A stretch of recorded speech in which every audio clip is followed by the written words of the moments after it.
तो अभी हम प्रूव करेंगे कि प्रूव दैट √5 इज इरेशनल। तो हम लोग इरेशनल प्रूफ करने के लिए यूज करेंगे कंट्राडिक्शन मेथड। एक्चुअली हमारे पास क्या है, दो तरह की मेथड है, एक लॉन्ग डिवीजन मेथड है, दूसरा कंट्राडिक्शन मेथड है।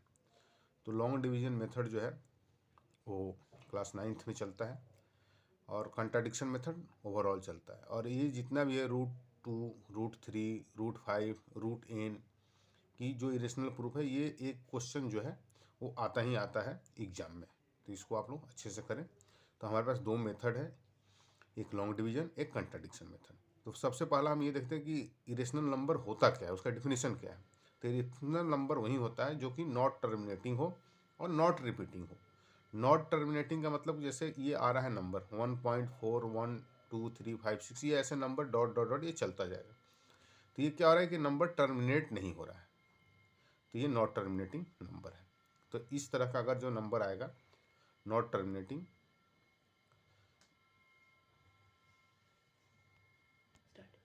तो ये नंबर जो है नॉट रिपीटिंग है, मतलब कि रिपीट भी नहीं कर रहा है, ये चलता जा रहा है कंटिन्यूस और टर्मिनेट भी नहीं हो रहा।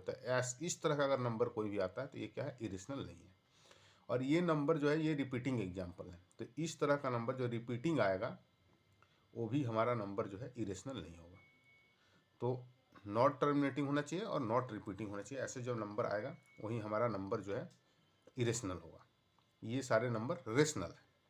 तो हम प्रूव करते हैं √5 ही हमने लेट कर लिया कि √5 इज रेशनल, क्योंकि हम कंट्राडिक्शन मेथड यूज कर रहे हैं। तो कंट्राडिक्ट करेंगे, इसको गलत प्रूफ करेंगे। कंट्राडिक्ट करने का मतलब ये हो कि हम इसको गलत प्रूफ करेंगे। तो √5 equal to a/b, cross multiply करेंगे तो √5b इक्वल टू a।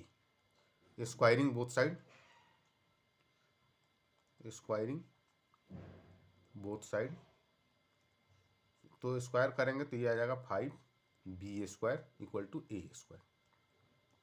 अब इसमें कि b² इक्वल टू a²/5, ये हमारा हुआ इक्वेशन 1।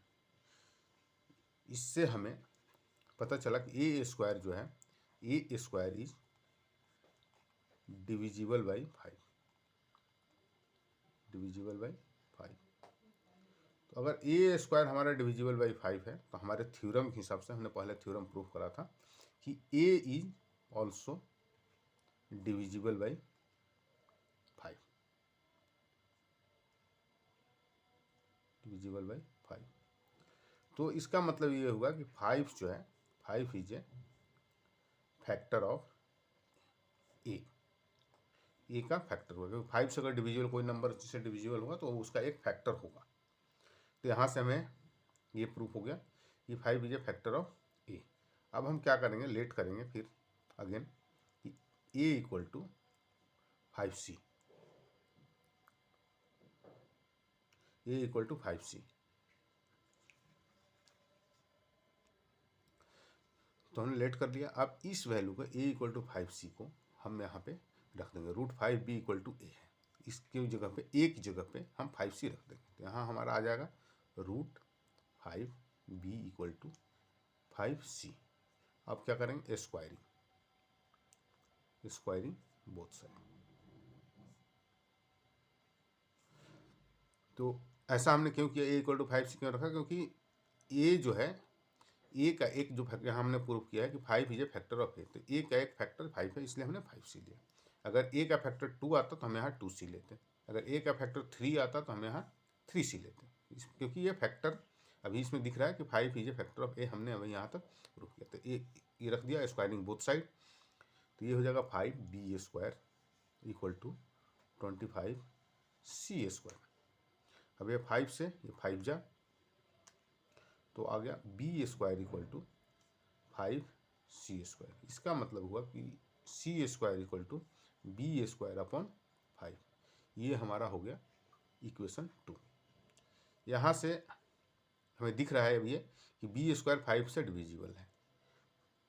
तो from equation 2 b² is divisible by 5। तो हमारे थ्योरम के हिसाब से अब ये हो जाएगा b is also divisible by 5। इसका मतलब ये होगा कि means 5 is a factor of b. 5 जो है बी का एक फैक्टर है। ये हमारा हो गया इक्वेशन 2 से है। अब इसे देखिए इक्वेशन से कि 5 is a factor of a, 5 is a factor of B.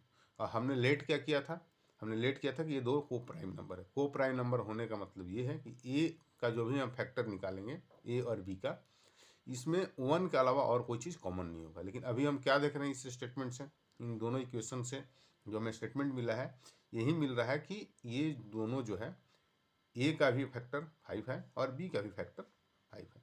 तो इसका मतलब ये है कि जो हमने को प्राइम नंबर लेट किया था वो गलत लेट किया था। तो यही कंट्राडिक्शन मेथड है कि हमने लेट जो किया कि ये को प्राइम नंबर है और ये रेशनल नंबर है, ये कंट्राडिक्ट कर गया कि ए और बी हमारा जो है अब ये को प्राइम नंबर ही नहीं हुआ, तो इस हिसाब से ये हमारा रेशनल नहीं हुआ। तो हम लिख सकते हैं यहाँ पे hence from equation 1 and 2 it is proved that root 5 is not rational number. ये रेशनल नंबर नहीं है, तो इसका मतलब क्या है कि रूट 5 इज इरेशनल। इसका